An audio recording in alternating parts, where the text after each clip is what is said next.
Magaalaa Adaamaatti leenjiin sosochii qabsoo farra malaammaltummaa itti gaafatamtoota jaarmaalee dubartootaa fi qooda fudhattoota adda addaaf kenname. Waltajjiin leenjii kun walta'iinsa Komishinii Naamusaa fi Farra Malaammaltummaa Oromiyaa Damee Giddu Galeessa Bahaa fi Waajjira Dhimma Dubartootaa fi Daa'immanii magaalichaan kan qophaa'e yoo ta'u, itti gaafatamtoonni Koochoo, Waldaalee fi Federeeshiniin Dubartootaa leenjicha irratti qooda fudhataniitii jiru. Itti gaafatamtuun Waajjira Dhimma Dubartootaa fi Daa'immanii magaalaa Adaamaa Aadde Rayisaa Juunaddiin barbaachisummaan leenjichaa dubartoonni aadaaf safuu hawaasichaa jabeeffachuun malaammaltummaa akka balaaleffataniif yaadamee ta'uu himaniitii jiru.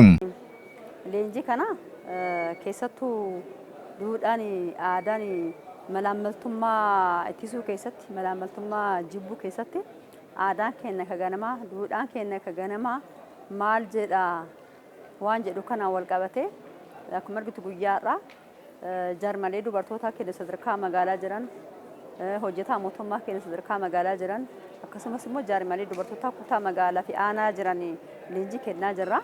Leenjiin kun akkuma beekamu duudhaan aadaa keessatti malaammaltummaan aadaan keenya malaammaltummaan maal jedha, akkamitti balaaleffata, akkamitti ilaala waan jedhu wal qabate ganamumarraayyuu malaammaltummaa jechuun dhiiga namaa xuuxudha, safuudha, waan jibbamaadha, waan abaaramaadha. Leenjiin kun gahee duudhaaleen hawaasaa malaammaltummaa ittisuu keessatti qabu irratti kan xiyyeeffate yoo ta'u, duudhaa fi safuun Oromoo safartuu daangaa gochoota sirrii fi sirrii hin ta'inii ta'uu isaatiin akka dhugeeffannoo Oromootti malaammaltummaan gocha badaa ta'uu leenjichi tuqeera. Dubartoonnis naamusa ofii qaban duudhaa hawaasichaan gabbisuun qabsoo farra malaammaltummaa taasifamu keessatti gahee ofii bahachuu akka qaban leenjiin kun eereetii jira.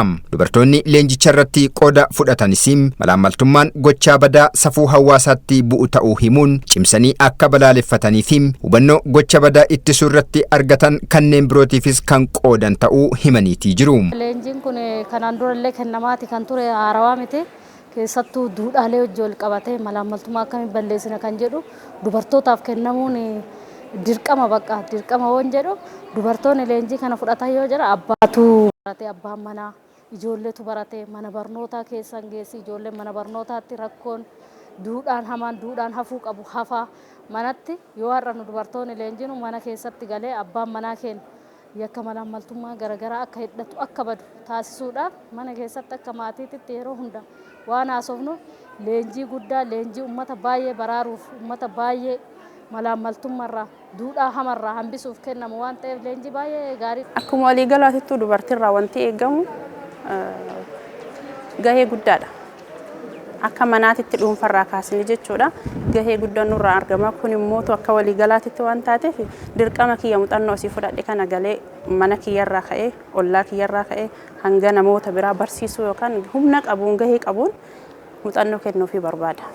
Leenjii kana booda warroota hin dhagahiniif aanaa irra gabbuunee zoonii irra gadi buuneeti dubartoota keenya kana namuu hin beekaa garuu kaka'umsa akka ta'u leenjii irra deebiidhaan kenninaafi nutis waan har'a dhageenye kana gochatti jijjiiruu qabnaa jedhee yaada. Komishinii Naamusaa fi Farra Malaammaltummaa Oromiyaatti itti gaafatamaan Damee Giddu Galeessa Bahaa Obbo Jireenyaa Taaddasaam dubartoonni ijaarsa biyyaa fi hawaas diinagdee keessatti hirmaannaa olaanaa akkuma qaban qabsoo farra malaammaltummaa keessattis gahee isaanirraa eegamu bahachuu qabu jechuun dhaamaniitii jiru. Ajandaan irraallee akkuma kallattii garaagaraan ka'ee isin miinaan keessan ga'een keessan biyya ijaaruu keessatti biyya ceesisuu keessatti dhaloota qaruu keessatti ergama dachaa qabdu jecha. Waltajjiin irraallee bu'uurarraa malaammaltummaan maaliidhaa kan jedhu hubatamuudha kan qabu jecha. Yoo maalummaa malaammaltummaa barre ammeenyummaa isaa barre akkaataa itti raawwatamu yoo barre akkuma nama duula dhaqu diinni natti dhufu meeshaa maalii hidhatee jira, da'oo akkamii qabatee jira, toopogiraafiin naannoo isaa jiru maaliidha, akkamitti ammoo jedhee qo'annoo geggeessa jira, callifamee duulan na qabu. Malaammaltummaa irratti qabsaa'uufis amala isaa beekuu qabna jecha.